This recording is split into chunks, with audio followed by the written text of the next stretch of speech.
Okay, magandang umaga sa inyo mga kapatid. Happy Lord's Day po at magandang umaga rin po sa ating mga kapatiran na nasa kanila pong mga tahanan.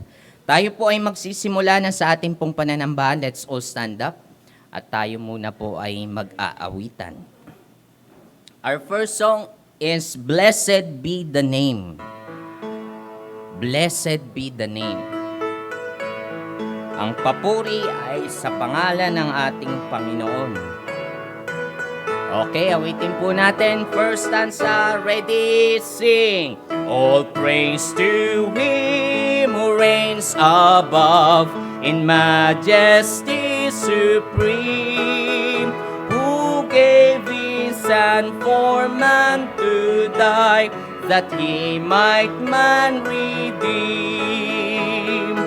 Blessed be the name, blessed be the name, blessed be the name of the Lord. Blessed be the name, blessed be the name, blessed be the name of the Lord.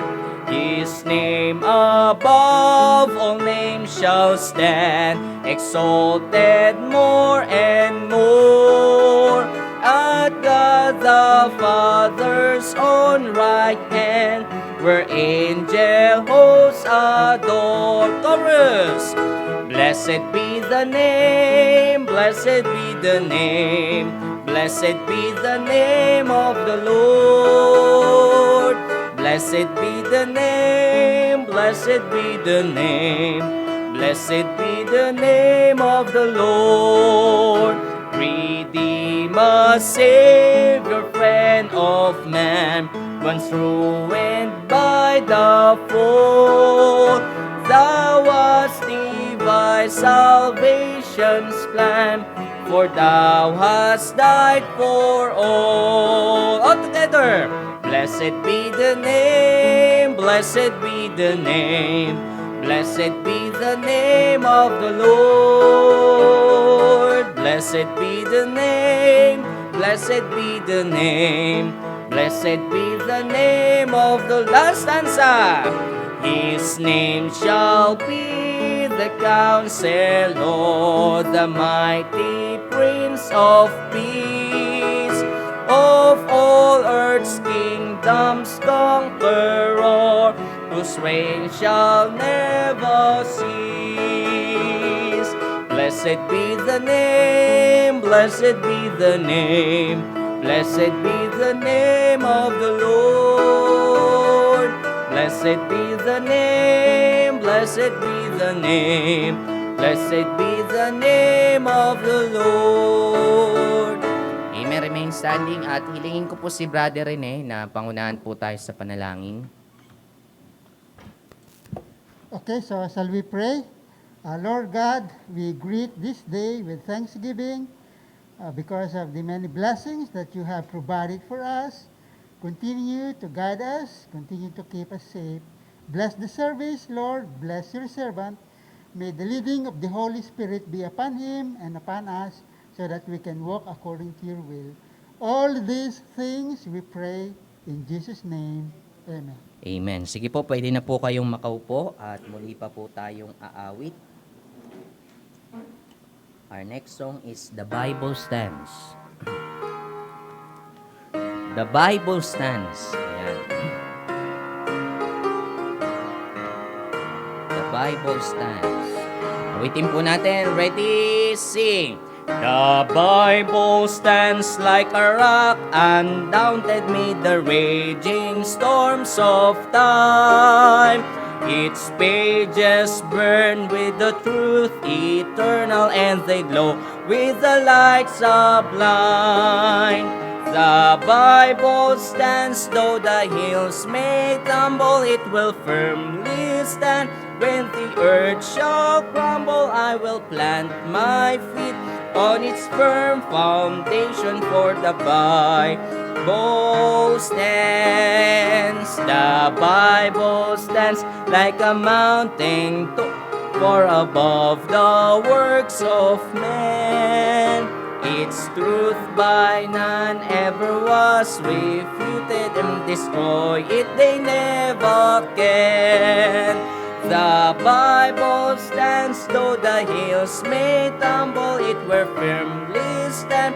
When the earth shall crumble, I will plant my feet on its firm foundation, for the Bible stands. The Bible stands, and it will forever when the world has passed away. By inspiration it has been given, all its precepts I will obey. The Bible stands, though the hills may tumble, it will firmly stand. When the earth shall come, I will plant my feet on its firm foundation, for the Bible. Last stanza.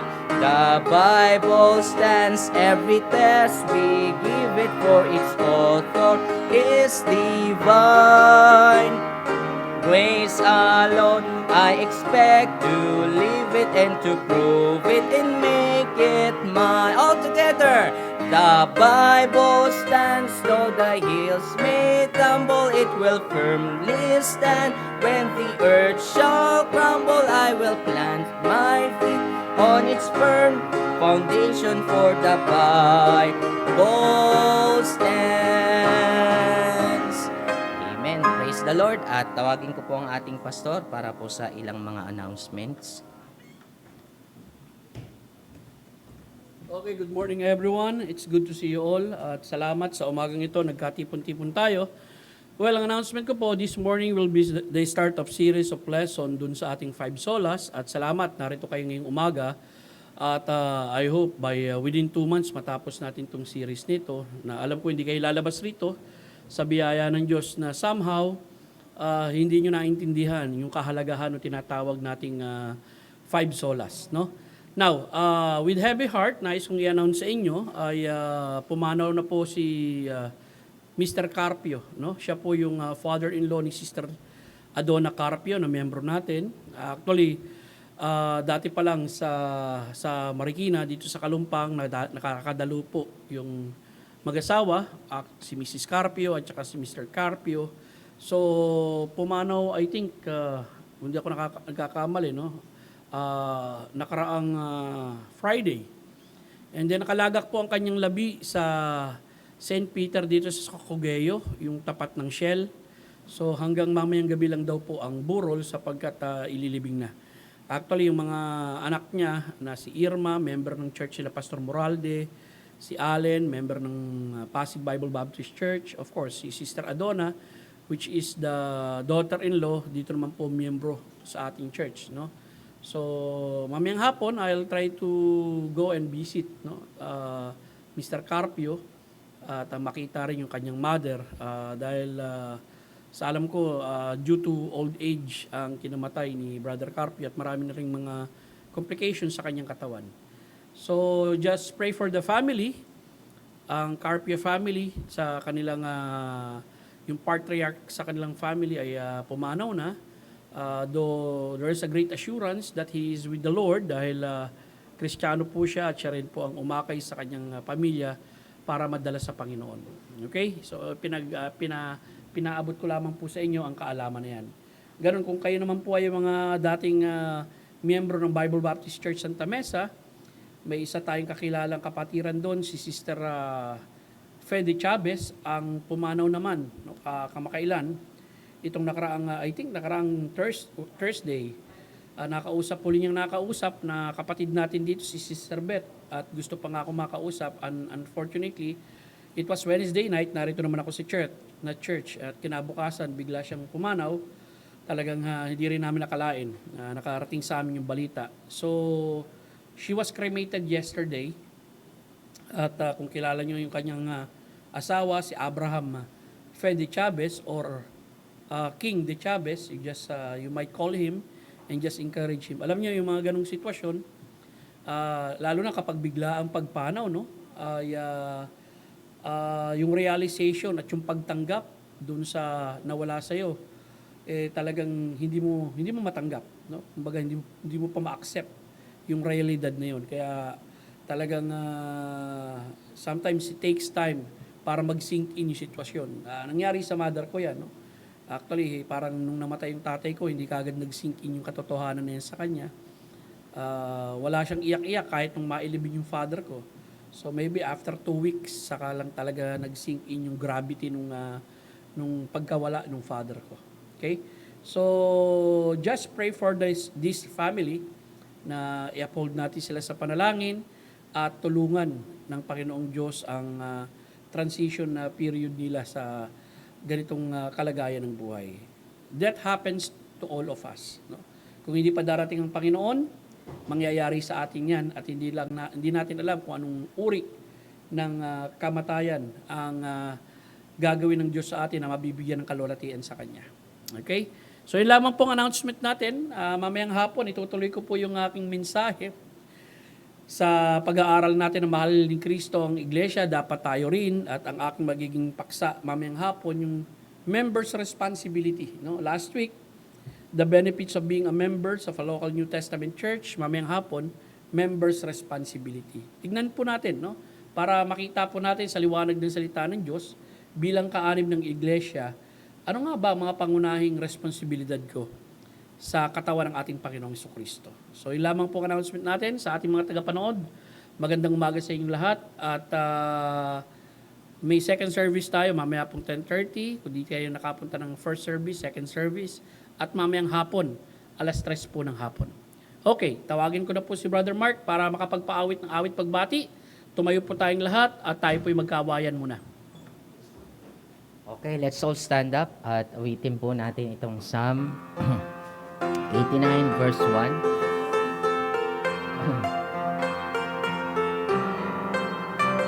Okay, awitin po natin. Ready, sing. I will sing of the mercies of the Lord.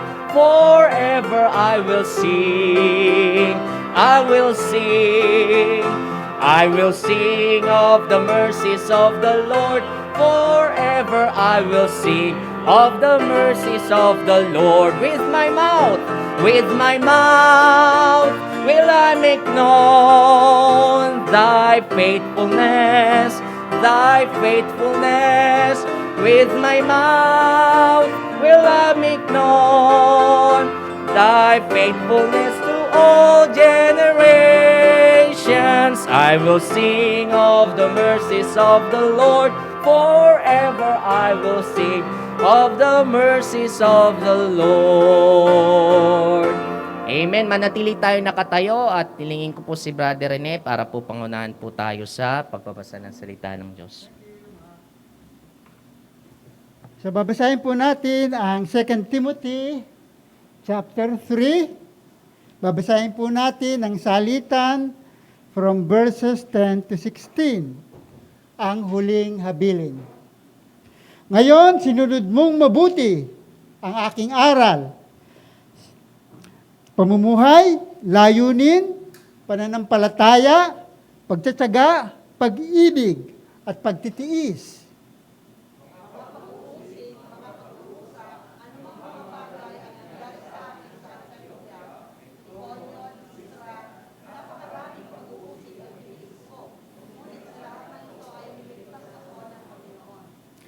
Tunay na ang lahat ng ibig mabuhay na may kabanalan kay Kristo Jesus ay daranas ng pag-uusig. Subalit ang masasamang tao at mga mandaraya ay lalong sasama ng sasama. Sila ay mandaraya at madadaya.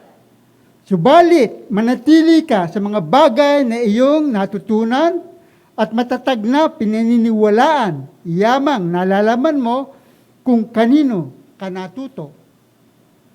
At kung paano mula pa sa pagkabata ay iyong nalalaman ng mga banal na kasulatan na makapagtuturo sa iyo tungo sa kaligtasan sa pamamagitan ng pananampalataya kay Kristo Jesus. Ang lahat ng mga kasulatan ay kinasihan ng Diyos at mapapakinabangan sa pagtuturo, sa pagsaway, pagtutuwid, at sa pagsasanay sa katwiran. God bless the reading of the word. Tayo po'y manalangin, let us pray. Salamat mahabaging Diyos Ama naming nasa langit sa pribileyo na tinipon mo ang iyong mga anak sa dakong ito para makapagsama-sama muli sa pananambahan sa iyo. Tinipon mo para makapag-aral ng iyong salita. At higit sa lahat, magawa ang iyong banal na kalooban.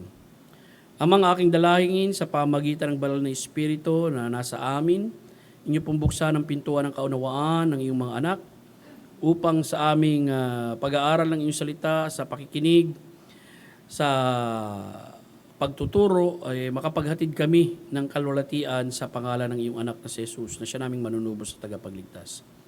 Tulungan mong maunawaan ang iyong mga anak, ang mga katotohanan ng ibabahagi ko sa kanila at makadagdag nawa ito, Panginoon, ng katatagan ng kanilang pananampalataya. Salamat po, Diyos, sa oras na ito. Sa ngalan ni Kristo Jesus.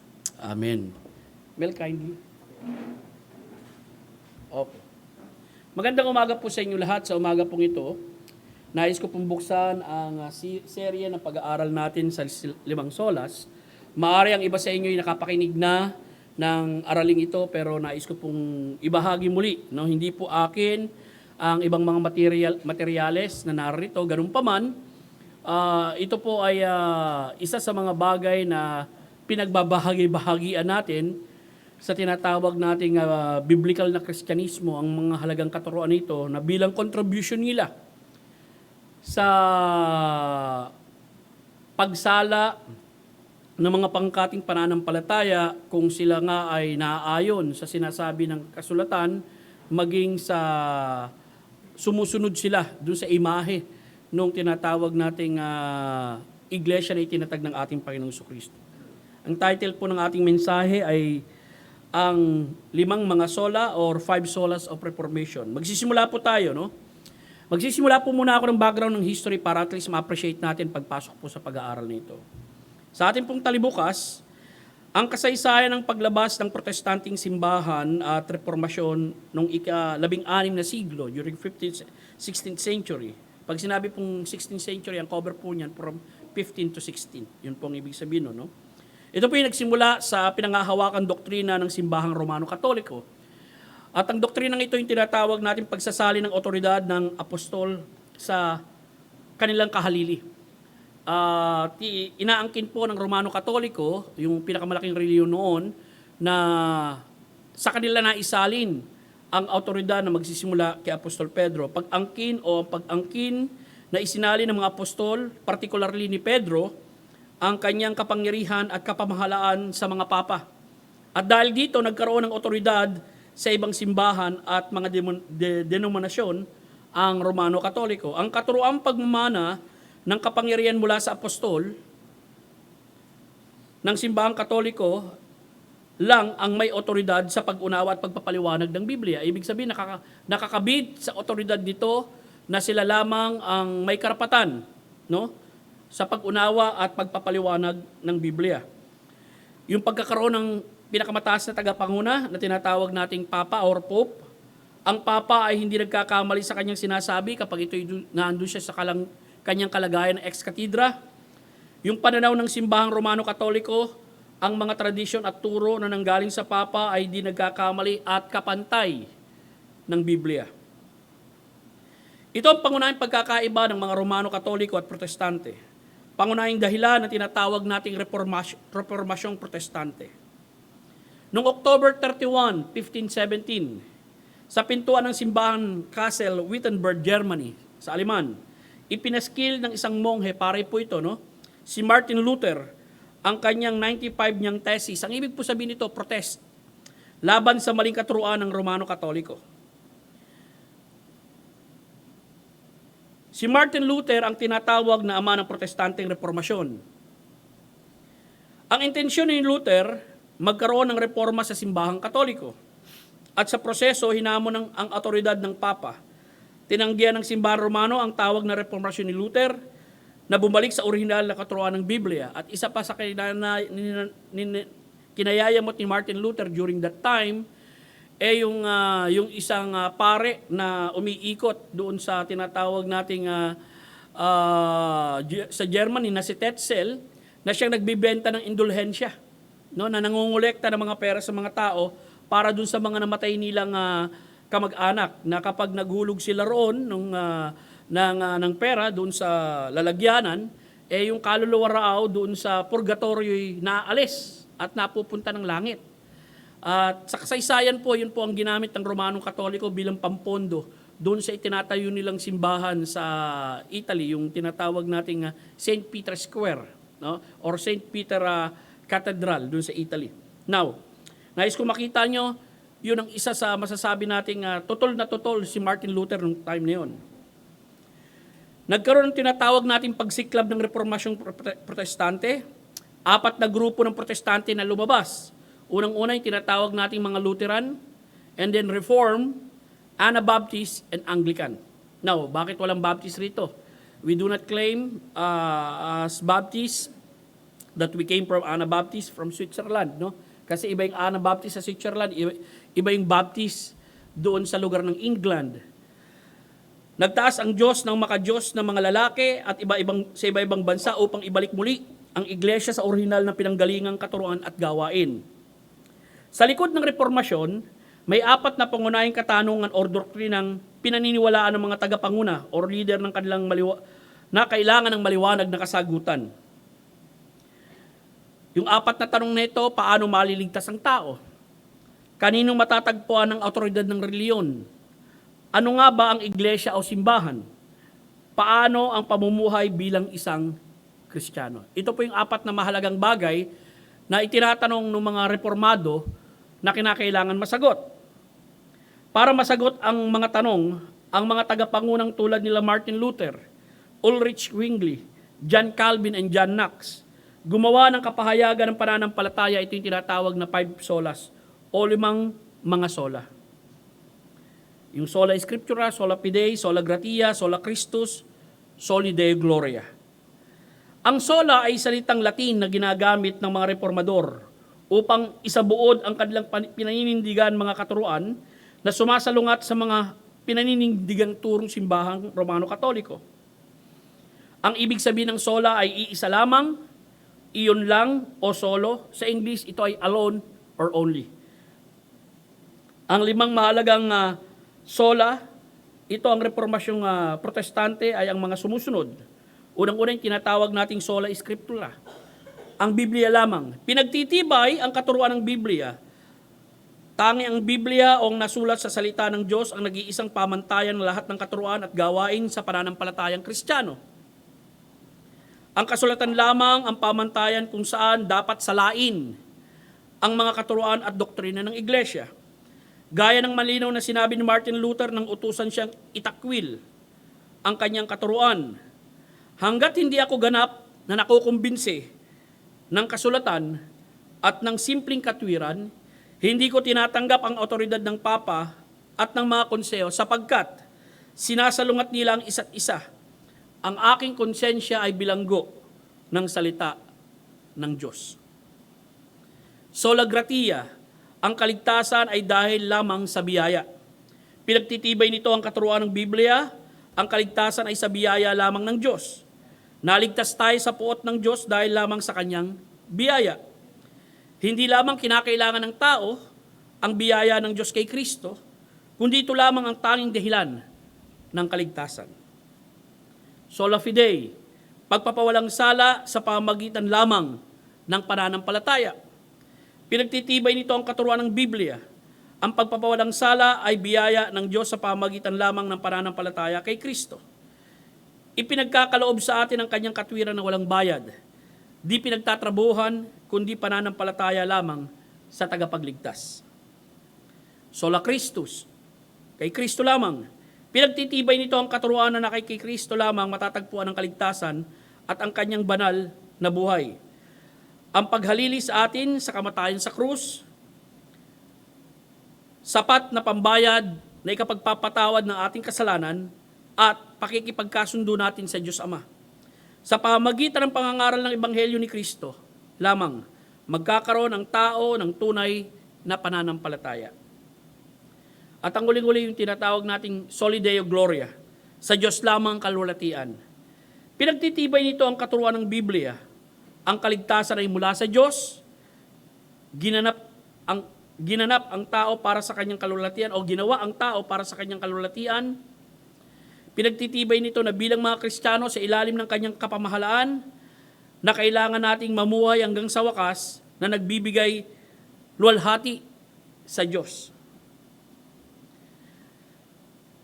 Ang 5 mahalaga at saligang doktrinang ito ang dahilan ng reformasyon ng Protestante.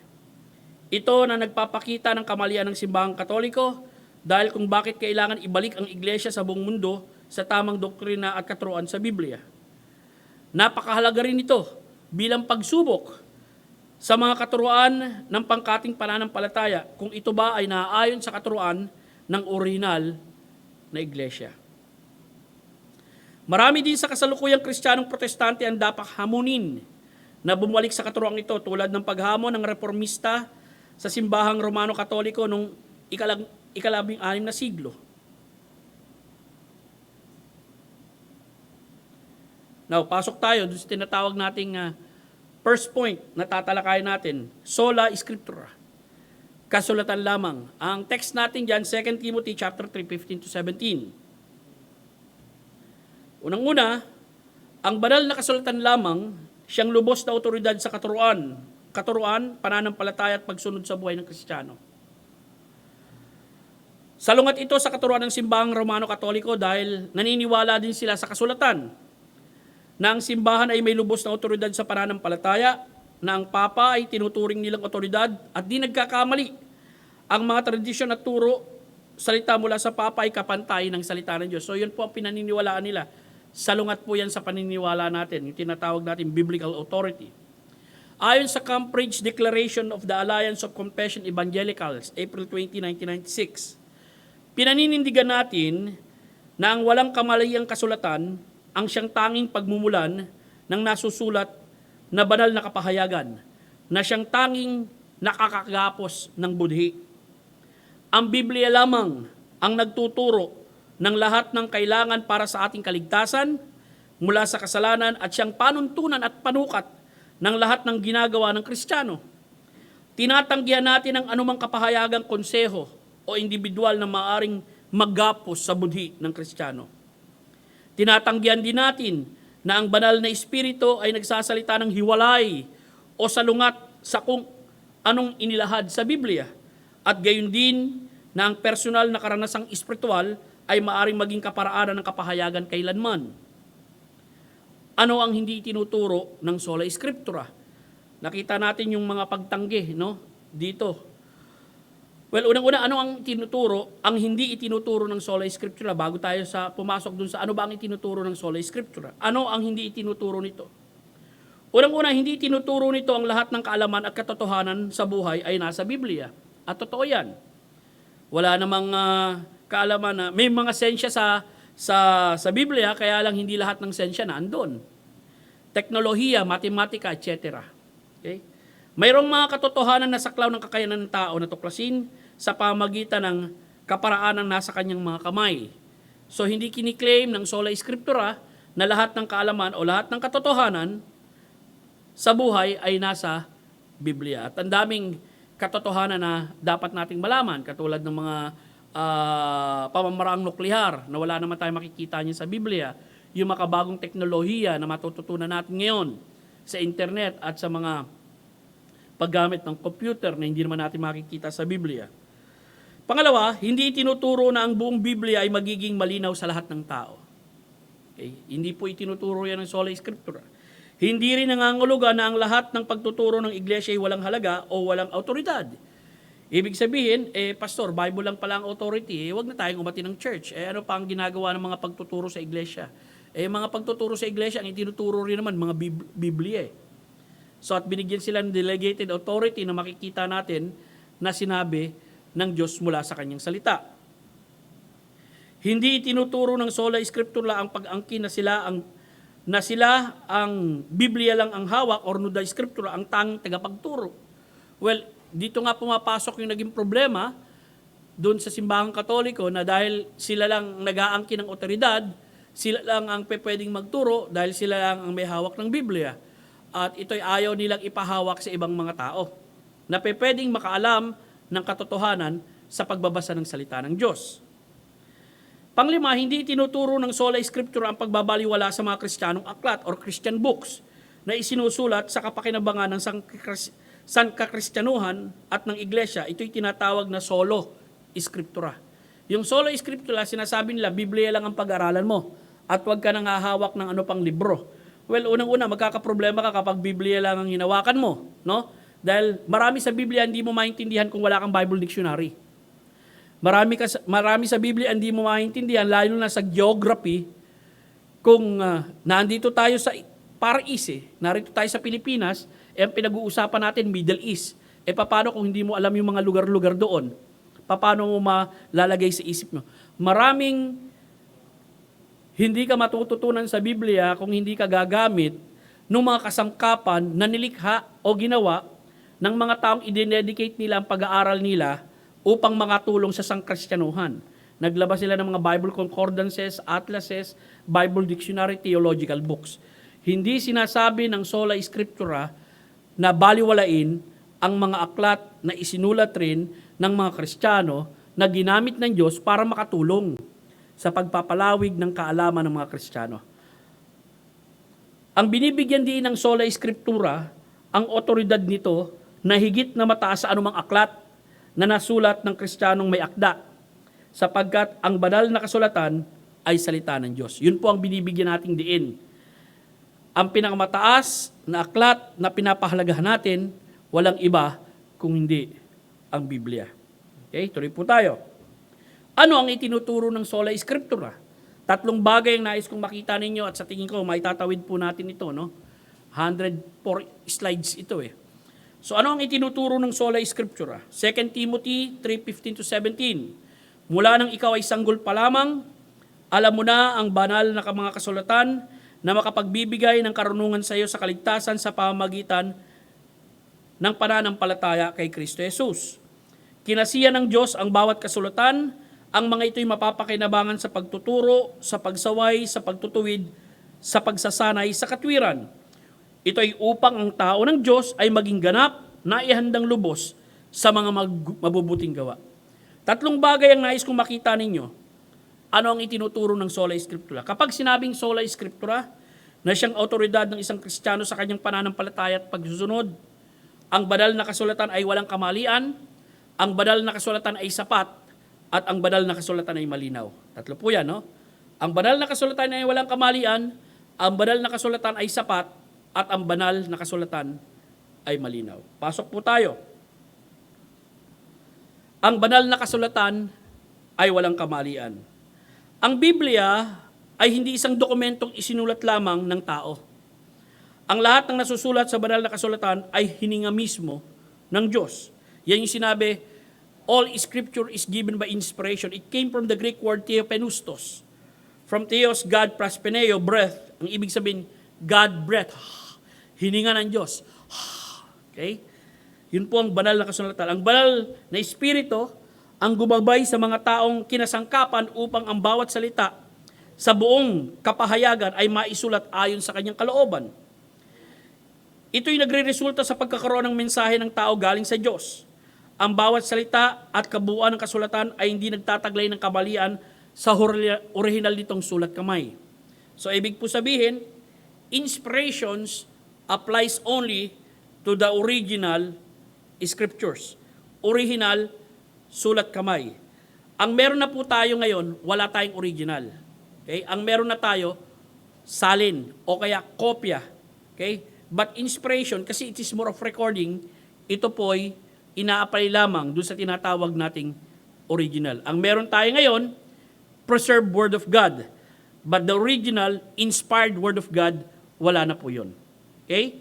Through the process of time, of course. Kung ito man yung pinagsulatan ko, at ito'y papyrus, no? Madaling masirang papel, bagamat sulat kamay ko ito, this is the one that is inspired, no? Yung proseso na kung paano inirecord ko yung salita ng Diyos. Pero yung papel na yon na kung saan nakasulat yung isinulat ng mga lingkod ng Diyos, wala na po yun. Meron po sila kopya. Okay? Kung nais mong makita yung original, hindi na po tayo makakapag-produce niyan ngayon. Pero naniniwala po tayo kung ano yung mga kopya na meron tayo ngayon, na i-preserve po nila lahat ng mga laman ng original. Tuloy po tayo. Letter C. Kapag sinabing plenary, paniniwalaan po natin to, entirety. Buong kasulatan mula Genesis hanggang kapahayagan, pahayag, ay kinasihan ng Diyos. No? Mula Genesis hanggang kapahayagan ay kinasihan ng Diyos. So, all scriptures is given by inspiration of God. Technically, in context, kapag sinabing all scripture, the word scriptures that was used in 2 Timothy, it's always referred to the Old Testament. Kasi wala pa namang New Testament nun eh. Kumbaga, in the making pa lang. So kapag nakita niyo yung word na scripture, as the scripture said, it is always referring in the Old Testament. Pero maging sa sulat ni Apostol Pedro, pinagtibay niya na yung bagong tipan din na naisulat ay makasulatan, lalo na yung sulat ni Apostol Pablo. And then kapag sinabing verbal, every word, ang bawat salita. Ang magandang talata po dyan sa Mateo 4:4. Sumagot si Jesus sa kanya na sinasabi na susulat, hindi lamang sa tinapay na bubuhay ang tao, kundi sa bawat salitang namumutawi sa bibig ng Diyos. So ang paniniwala po natin, all scriptures, okay, plenary and verbal, bawat salita ay kinasihan ng Diyos at mula sa Diyos, therefore, it has authority. Again, 2 Timothy 3:16, kinasihan ng Diyos ang bawat kasulatan, ang mga ito'y mapapakinabangan sa pagtuturo, sa pagsaway, sa pagtutuwid, sa pagsasanay, sa katwiran. Letter C, ang Biblia o kasulatan ay nagtataglay ng mga katotohanan ng panlahat ng panahon at hindi kumukupas. Sabi ng Biblia, Isaiah 48, ang damo ay natutuyo, ang bulaklak ay nalalanta, ngunit ang salita ng aking Diyos ay namamahagi magpakailanman. Kung gaano katotoo ang Biblia ng lumang tipan, ganyan katotoo rin ang Biblia sa bagong tipan maging sa hinaharap. Marcos 13:31, ang langit at lupa ay lilipas, subalit ang aking mga salita ay hindi lilipas kailanman. Pangalawa, ang banal na kasulatan ay sapat. So ano pong ibig sabihin nito? Yung tinatawag nating sufficiency of the scriptures. Bagamat sinasabi ng Romano Katoliko na ang Biblia ay walang kamalian, hindi nila ito itinuturing na sapat sa Kristiyano. Kaya may dinagdag sila ng mga tradisyon, salita ng Papa, bukod sa Biblia. Gayon din ang iba pang mga grupo. Ang Biblia ay isa lang sa kinikilala nilang otoridad sa kanilang simbahan at buhay Kristiyano. Kaya nga yung iba naglalabas ng mga magazine. Imbis na encourage nilang basahin yung Biblia, ang pinababasa nila yung mga magazine nila. Okay? At hindi lamang yon, yung mga sulat ng kanilang mga leader ng pangkating pananampalataya. Katulad ng Pentecostal and Charismatic, nagkiklaim sila na nakapanaginip ako kagabi, ito ang sinabi sa akin ng Diyos. Kapag ito'y sinabi nila sa kanilang mga tao, yung mga tao nila tinatanggap ito as authoritative, kapantay ng salita ng Diyos. Actually, kung pakikinggan nyo lamang si Apollo Kibuloy, no? Lahat-lahat yun ang sinasabi niya, salungat sa sinasabi ng Biblia, and yet amen lang ng amen yung tao as if yung word ni Apollo Kibuloy, nalikha niya sa sarili niyang kaisipan, na inimbento niya, at ipinapaniwala niya sa kanyang mga tao, yung mga tao tanggap lang ng tanggap, na ito'y kapantay ng sinasabi rin ng salita ng Diyos. Okay?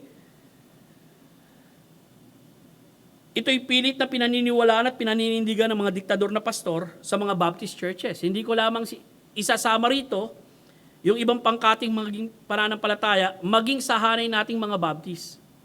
Okay? Minsan sa hanay ng mga Baptist, lalo-lalo na kapag napunta ka sa isang pastor na diktador, at yung pastor na yon, minsan ang nagbabind ng iyong konsensya. Asip na sila lang ang may discernment na kapag nagsalita sila, kinakailangan sumunod ka.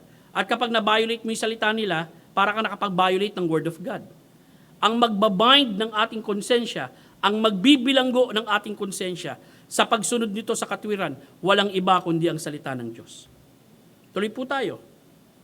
Ano nga bang ibig sabihin kapag sinabi na ang mga kasulatan ay sapat or sufficiency of the Scripture?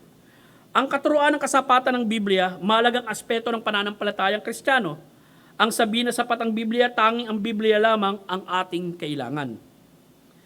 Dadalhin tayo sa tamang pananampalataya at ihanda sa paglilingkod. Iniahayag ang malinaw na presentasyon ng kanyang layunin. panunumbalikin ang nasirang relasyon ng Diyos Ama sa tao sa pamagitan ng Jesucristo. Pagtuturo ng Biblia sa tamang pananampalataya, makikita natin yung pagpili ng Diyos sa atin, ang kaligtasan sa pamagitan ng kamatayan ng Jesucristo, ang kanyang pagkabuhay na muli. Lahat ng katotohanan ito, sapat nating malaman at dapat nating malaman at maunawaan sa ating buhay pananampalataya. Walang ibang aklat ang kailangan para maunawaan ang mabuting balita ng kaligtasan. Hindi kailangan ng iba pang kasulatan upang ihanda tayo para sa isang buhay ng pananampalataya. Now, makikita natin sa ating binasa, nabanggit ko na sa inyo kanina, letter A, yung tinatawag nating pagkasi, kinasihan ng Diyos ang bawat kasulatan. Letter B, pakinabang ng kasulatan. Sinabi ng Biblia, ang mga ito'y mapapakinabangan saan? Sa pagtuturo, sa pagsaway, sa pagtutuwid, sa pagsasanay sa katwiran. Ibig sabihin, kung meron kang nais ituro patungkol sa Diyos, sino ang Diyos at anong pangalan niya at anong ugali ng Diyos na sinasamba natin, malalaman mo yan sa Biblia. At maituturo mo yan. Pagsaway, paano mo sasawayin ang tao, paano sinasaway ang tao sa iglesia, paano itinitiwalag. At ikaw mismo, kung paano ka sinasaway ng Diyos, malalaman mo rin yan. Paano ka itutuwid ng Diyos. Mula sa pagkakasaway sa iyo, at ibabalik ka niya sa tamang lakad, saan mo matututunan yung bagay na yan, ang Biblia rin, makakakita tayo ng mga utos na ganyan at halimbawa ng ganyan. Katulad ng ginawa ng Diyos kay David, sinaway ni Nathan at ibinalik uli siya ng Diyos doon sa tama niyang lakarin sa buhay. And then pagsasanay sa katwiran, paano ko mapapanatiling banal, matuwid ang aking pamumuhay, lalakad ako na kasama ni Kristo hanggang siya sa dumating. Okay? Makikita rin po natin yan sa Biblia. Ito ang kapakinabangan ng kasulatan. Anong pangunahing layunin nito? Ang unang layunin ay kaligtasan. Nakita po naman natin no, sa 2 Timothy chapter 3 verse 15. Mula nang ikaw ay sanggol pa lamang, alam mo na ang banal na mga kasulatan na makapagbibigay ng karunungan sa iyo sa kaligtasan. At makikita natin dito, klaro ang kaligtasang ipinipresenta ng Biblia. Okay? Kaligtasan sa pamagitan ng pananampalataya, kanino? Kay Kristo Jesus. So kung kaligtasan din ang pag-uusapan ninyo, hindi ang pangkating pananampalataya ang makapagliligtas, hindi ang reliyon nyo, hindi ang kakayanan ninyo, hindi ang talino nyo. Maliwanag na ang Biblia, makikita mo ang kaligtasan at ang kaligtasan ito sa pamagitan ng pananampalataya sa tagapagligtas, walang iba kundi ang ating Panginoong Jesucristo na siyang namatay, inilibing at nabuhay na muli. So ito ang inang makikita nating pangunahing layunin sa isang tao. Pangalawang layunin, yung kalaguan, kaalaman, kabanalan, karakter na matulad sa ating Panginoong Jesucristo. Makikita mo lahat yan sa Biblia. Hinuhubog tayo nito upang maging katulad tayo ng anak ng Diyos na walang iba kundi ang ating Panginoong Jesucristo. Sinabi nga rito, ito ay upang ang tao ng Diyos ay maging ganap, maging matured, ma-reach niya yung kaganapan na nais ng Diyos sa kanya sa buhay na ito. At tandaan nyo, hindi tayo magiging perfect dito sa lupang ito, but our goal is to be our Lord, to be like the Lord Jesus Christ, hanggang sa dumating ang ating Panginoon. Ito po ang pangalawang layunin. At ang pangatlong layunin, maging kagamit-gamit sa paglilingkod. Makikita natin dito, ang ginagamit ng Diyos, ang ayon sa Biblia, yung mga naihandang lubos. Mga taong binanal niya, mga taong handang magpagamit sa Kanya, mga taong nagkaroon ng mga katotohanan at kaalaman mula sa salita ng Diyos. Ito ang sinabi ng Biblia. Ito ay upang ang tao ng Diyos ay maging ganap na ihandang lubos sa mga mabubuting gawa. Yes, it was given to Timothy being a pastor of the church. Pero dapat yung malaman, ang application ng Biblia, hindi lamang kay Timothy, kundi para sa ating lahat. Tinawag tayo sa kaligtasan, tinawag tayo sa kalaguan, at tinawag tayo sa paglilingkod ng ating Panginoong Hesukristo. Tuloy po tayo. Sa awit ni David, 119:7-10, ang kautusan ng Panginoon ay sakdal na nagsasauli ng kaluluwa. Ang patotoo ng Panginoon ay tunay na nagpapantas sa hangal. Ang mga tuntunin ng Panginoon ay matuwid, nakapaggagalak sa puso. Ang utos ng Panginoon ay dalisay, nagpapaliwanag ng mga mata. Ang takot sa Panginoon ay malinis, nananatiling magpakailanman. Ang mga kahatulan ng Panginoon ay katotohanan at lubos na matuwid. Verse 10, ang pinipitang higit kaysa ginto. Oo, higit kaysa maraming dalisay na ginto. Lalong mainam kaysa pulot at pulot-pukyutan. Alam nyo dito, makikita nyo, pinipita ni David. Kapag sinabing pinipita, desire ni David. higit pa sa ginto. No, ibig sabihin, kung as far as David is concerned, and in his spiritual maturity, anumang kayamanan ang meron siya rito sa lupa nung kapanahunan na yon, hindi maipapantay dun sa kayamanan na ibibigay sa kanya ng salita ng Diyos. Kaya nga nakakalungkot minsan kapag may pangangaral ng salita ng Diyos, mas mahalaga pa minsan sa mga taong magtrabaho kaysa makinig ng salita ng Diyos. Dito makikita nyo si Haring David, isang haring makapangyarihan. Pinipita niya, higit pa kasi sa ginto ang mga salita ng Diyos. Kaysa maraming dalisay na ginto, lalong mainam kaysa pulot at sa pulot pukyutan. Higit dito'y, sa pamagitan ng mga ito, sa pamagitan ng salita ng Diyos, mapagpapaupahan ang iyong lingkod. Mabibigyan ng warning, no, ang iyong lingkod. Sa pag-iingat ng mga yaon ay may dakilang gantimpala. That's how David appreciate the word of God na nagbibigay ng babala sa kanya.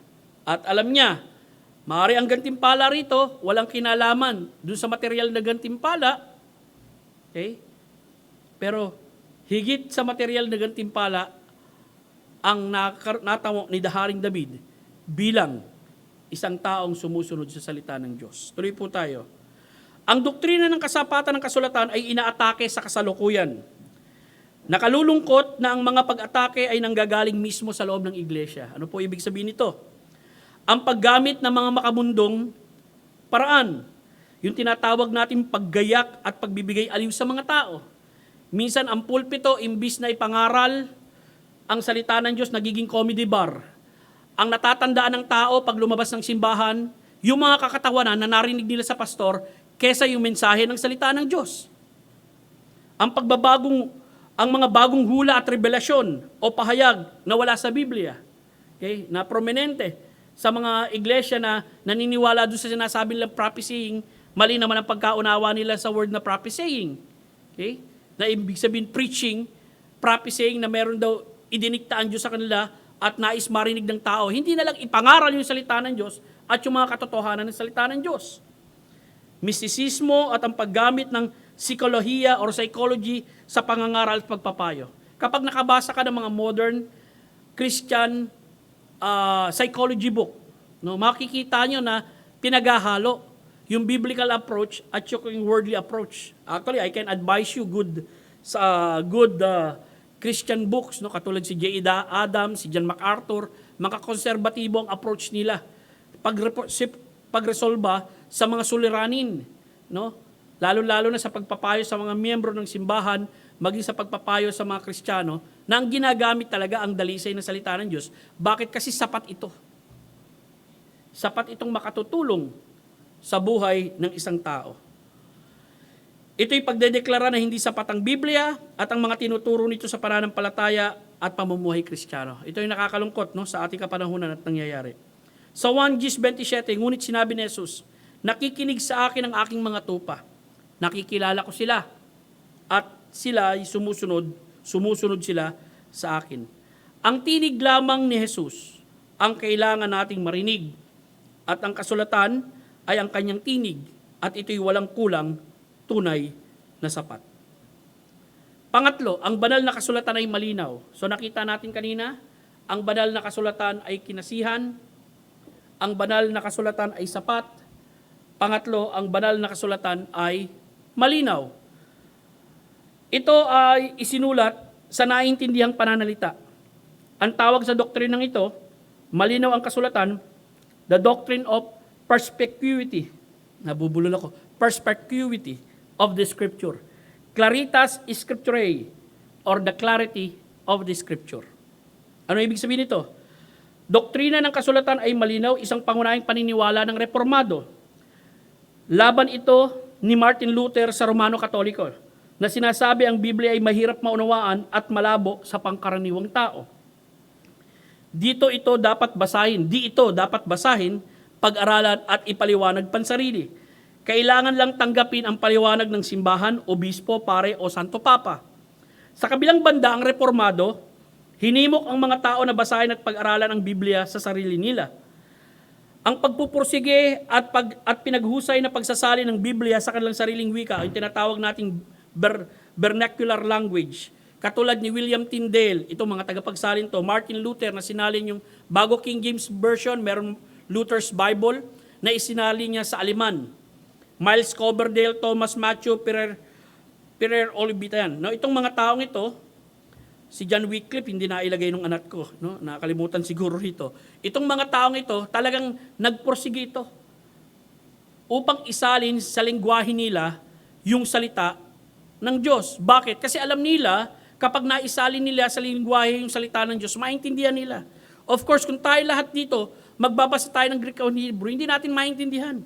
Nagpapasalamat tayo na pinagkalooban din tayo ng Diyos ng mga katiwa-tiwalang salin sa Tagalog. Okay? Maaari ang iba, kung nakabasa ka na ng Bicol Bible, Ilocano Bible, Hiligayong Bible, Cebuano Bible, sapagkat yun ang dialekta na alam mo, abay mabuti. Pero tayo, meron ng Tagalog na katiwa-tiwalang salin. Ang nakalulungkot nga lang, tayong mga Pilipino, lalo na Baptist, lumaki tayo puro sa English Bible, as if foreigner tayong lahat. Okay? At minsan sa mga American churches, na imbis yung mga Amerikano na misyonaryo dito mag-aral ng Tagalog, yung mga Pilipino, pinag-aaral nila mag-English para maintindihan sila. Nabaligtad. Kapag missionary ka, dapat mag-aral ka ng lengguwahe doon sa lugar na pinuntahan mo at turuan mo sila sa lengguwahe nila. Hindi pipilitin mo sila intindihin yung lengguwahe mo. Okay? Nakakalungkot yun. Yun nga ang battle cry ng Reformation. Isalin ang lengguwahe at itong mga taong ito, namatay sila sa kanilang ginawang pagsasalin ng lengguwahe para sa vernacular language sapagkat alam nila ang salita ng Diyos, kapag binasa nila, maintindihan nila ito, lalo-lalo na sa usaping may kinalaman sa kaligtasan. Tuloy po tayo. Paninindigan ng Reformasyon, Claritas Scripturae. Dahil ang kasulatan ay isang malinaw at tiyak na panuntunan ng pananampalataya, walang mahalagang katuruan ang malabo. Dahil ang kasulatan lamang ang siyang kasangkapan ng pananampalatayang nakapagliligtas, kailangan ito maging malinaw. Dahil ang kasulatan ang siyang nagpapaliwanag sa kanyang sarili, kung kaya't ang mga bahaging malabo ay pinapaliwanag ng malinaw. Ibig sabihin, Scripture, compare Scripture, at yung mga malalabo sa Biblia, ipinaliliwanag ng mga malilinaw na katuruan sa Biblia.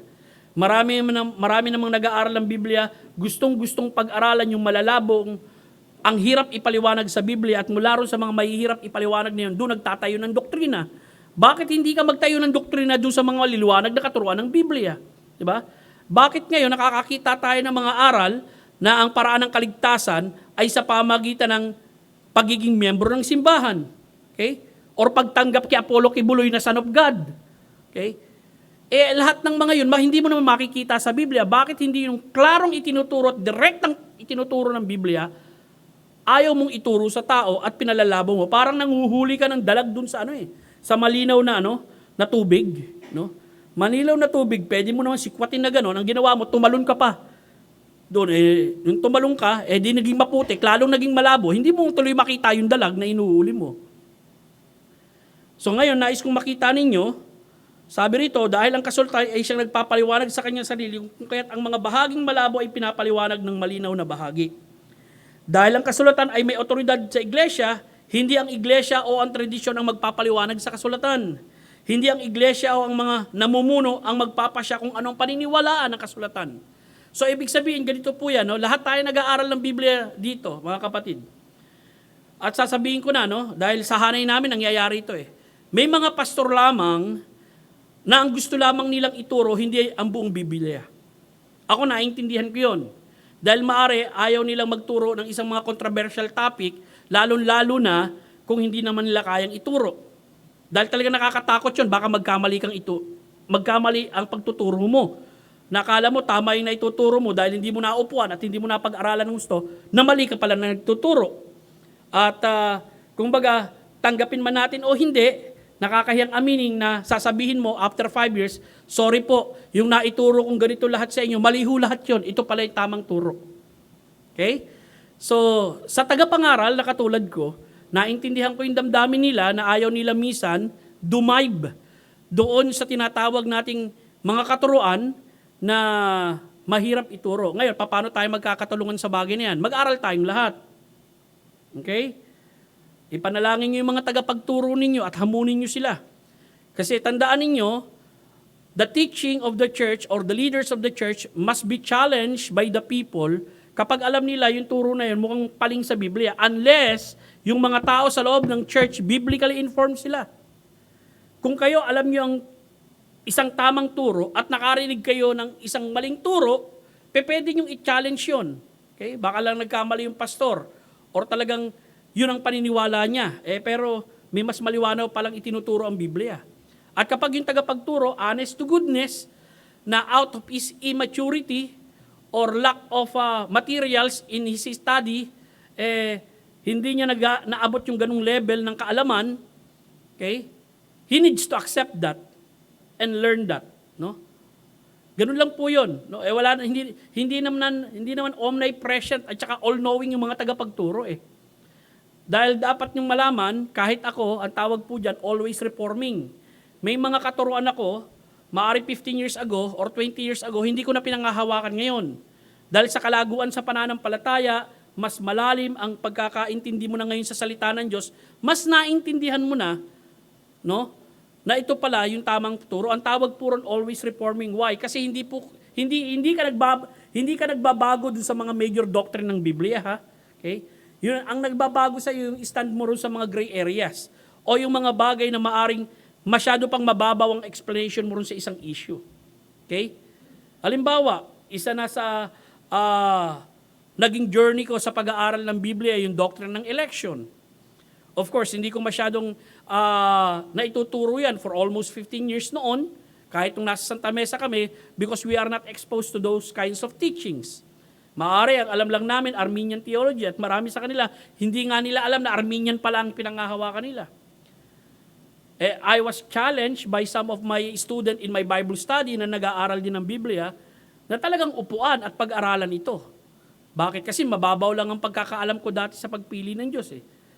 Pero nung ito'y pinag-aralan, hinggit na lumalim ang pagkaalam ko sa katuruan iyon, kaya ko nang ma-articulate, kaya ko nang maipaliwanag, at kaya na nating mabigyan ng tinatawag nating justification, no? Yung mga tamang turo na pinanghahawakan natin ngayon as a church. Maging sa pag-aaral ng kasaysayan, no? Kaya minsan, masasabi nyo, bakit si Pastor Doy hindi siya naniniwala na yung Baptist nagsimula kay John the Baptist? O ba't hindi siya naniniwala na yung Baptist nagsimula kay Jesus Christ? Dahil unang-una, hindi natin makikita sa Biblia yun. Pangalawa, sa history, hindi rin natin makikita yun. Bakit ka Baptist? Yun lang ba dahilan kung bakit tayo Baptist? Dahil sa mga bagay na yun? Of course, mas malalim pa rin ang paniniwala natin kung bakit tayo Baptist sa ating denomination. Okay? And there is a reason to that. That's why we have Baptist distinctive. Tuloy po tayo. Hindi tinatanggihan ang pag-aaral ng tunay na kahulugan ng kasulatan. Kapag sinabi po naniniwala tayo sa perspicuity or maliwanag ang kasulatan. Ang tinatanggihan ay ang paggamit ng tradisyon para ipaliwanag ang kasulatan. Actually, yan nga po ang hamon sa ating mga mananampalataya ngayon, no? Laliman pa natin ang pag-aaral natin sa Biblia. Kung meron tayong mga kasangkapan, actual internet lang, i-google mo lang Mapupunta ka sa Bible Dictionary, mapupunta ka sa Bible Atlas, at kung saan-saan ka mapupunta sa Google Okay, makakapunta ka pa dun sa mga malalaking library na kung saan na meron silang records ng mga sulat ng mga reformers, maging sa kasaysayan, at makikita mo ano yung mga pinanghahawakan nilang turo kung mag-aaral ka rin ng historical theology. Okay? So ngayon, meron na tayong teknolohiyang ganun na wala nang dahilan para maging mga tamad tayong mga Kristiyano at hindi ito pag-aralan. Kaya nga, no, maging yung mga pastor na nangangaral sa pulpito ngayon, I tell you, nagkakapahiyaan minsan Dahil minsan kapag pastor, ipinaskill niya yung kanyang mensahe dun sa kanilang page, mahuhuli yung mensahe lang nila, kopya sa Sermon Central, lahat Pati title pati illustration, walang binago. Okay? At ngayon, ina-address yun ng mga miyembro, Pastor, mukhang kinopya mo lang itong mensahe mo Hindi mo talaga pinag-aralan. Ayun, nakakahiya. Well, bagamat naandyan yung mga helps na makakatulong sa Google, naniniwala ko, it is your responsibility as the leader of the church to study and to challenge the people to go deeper in the study of the Word of God. Why? Kasi malinaw ang salita ng Diyos na maunawaan natin. Lalong-lalo na, meron tayong Espiritu ng Diyos na nagtuturo sa atin. Okay? Kaya hindi dahilan para maging tamad tayo mga kapatid, lalong-lalo na sa ating mga kapanahunan na malapit nang dumating ang ating Panginoon. Tuloy po tayo. Ang pagiging malinaw ng kasulatan ay pinipigilan lamang ng kasalanan at kamangmangan at hindi dahil sa kakulangan ng kasulatan. Ang pagiging malinaw ng kasulatan sa mga bumabasa nito ay maghahatid sa tao sa layunin ng Diyos tungo sa tunay na pagkakilala sa Diyos na siyang may akda at kalooban ng kaligtasan. Halimbawa, si Deuteronomy 6:6-7, ang mga salita ito na aking iniutos sa iyo, sa araw na ito ay iyong isa sa puso, turo sa isang magulang. Ito ay iyong ituturo ng buong sikap sa iyong mga anak at sa iyong sasalitain tungkol sa kanila ang pagka ikaw ay nakaupo sa iyong bahay, kapag ikay lumalakad sa daan, kapag ikay naihiga at kapag ikay bumabangon. Abay, makikita niyo ito yung activities ninyo sa bahay pag kumain kayo bilang pamilya sama-sama. 'Di ba? Kapag natulog kayo, binibisita mo muna yung anak mo bago matulog at kinakamusta mo sila bago matulog. Binabasahan mo pa sila o kinakantahan mo sila. Pwede mong gamitin ang kasulatan para turuan sila kapag naglalakad kayo sa kalsada. Magkasama kayong mamamalengke o magkasama kayo sa ehersisyo, kasama mo ang anak mo, pwede mo rin siyang tulungan ng kasulatan. Lahat ng activity sa buhay ng isang ama o sa buhay ng isang pamilya, pwede niya itong maitanim sa kanyang mga anak using the Word of God. So kapag ginagamit mo ang kasulatan, ibig sabihin maging yung bata na nakikinig sa iyo, maintindihan ito. Tuloy po tayo. 2 Timothy, mula nang ikaw ay sanggol pa lamang, alam mo na ang mga bagay na mga kasulatan. So anong ibig sabihin nun? Si Timothy sa kanyang kabataan, bata pa lamang siya, sinabi nga rito, sanggol pa lang. Malamang nga, baka nasa sinapupunan pa lang siya ng kanyang ina, yung nanay niya nagme-memorize ng verse sa scripture. Dahil yung nanay niya, Jewish, at saka yung lola niya. At nung nailuwal siya, bata siya, inuhubog na siya ng kanyang ina sa katotohanan ng kasulatan na maaaring naging punla sa kanyang puso't isipan. Tapos dumating si Apostol Pablo, winitnessan siya sa katotohanan ng kasulatan. So anong ibig sabihin nun? Pwedeng maunawaan, maging ng isang bata, ang mga kasulatan at pwede ring humamon, maging sa isang pinakamatalinong tao sa banat ng lupa, ang mga kasulatan.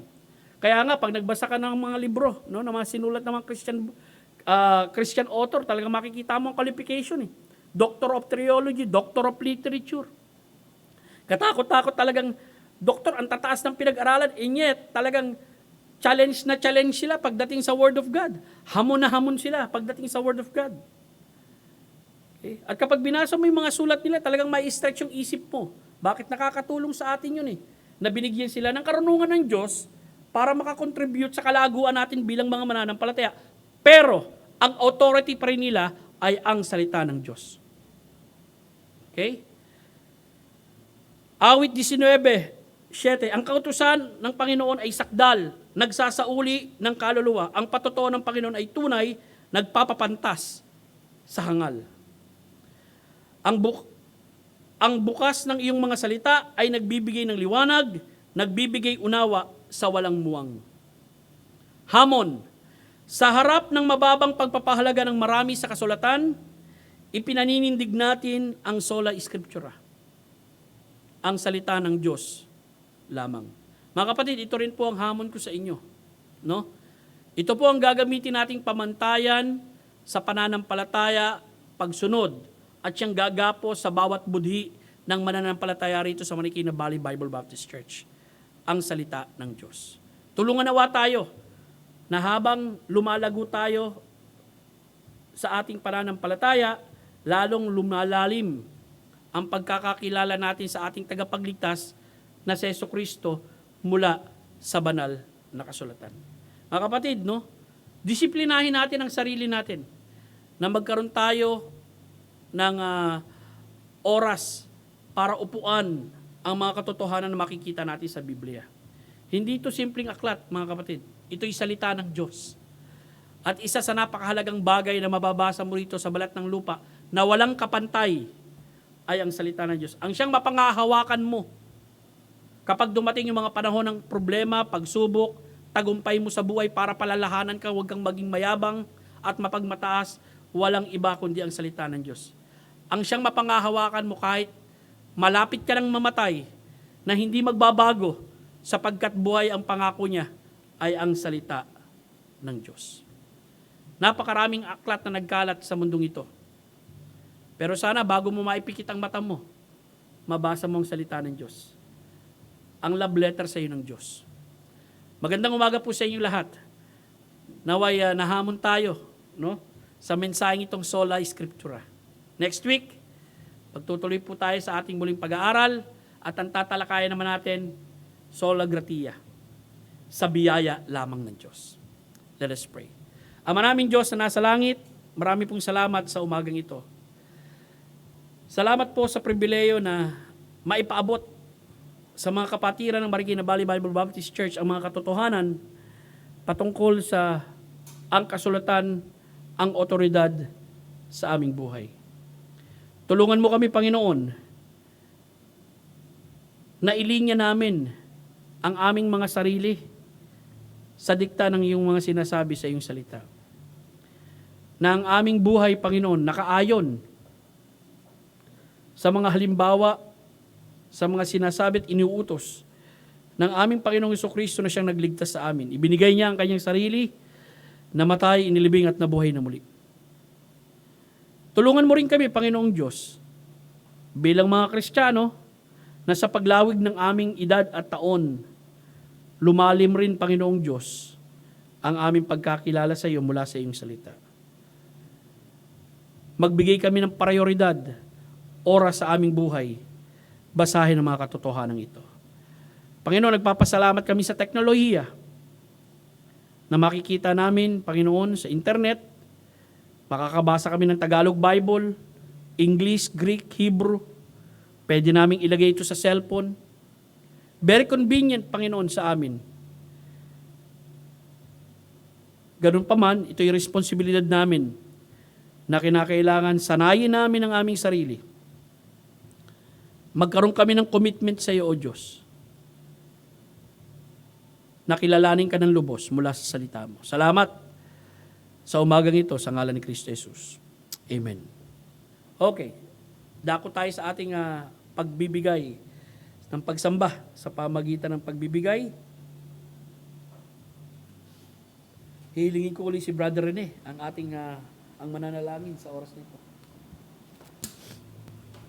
Tayo po manalangin. So, once again, Lord, our Heavenly Father, thank you for the exhortation that we received today. Continue to guide us, Lord, in our personal and spiritual life. Bless the offering, use them for your glory. In Jesus' name we pray. Amen. Amen.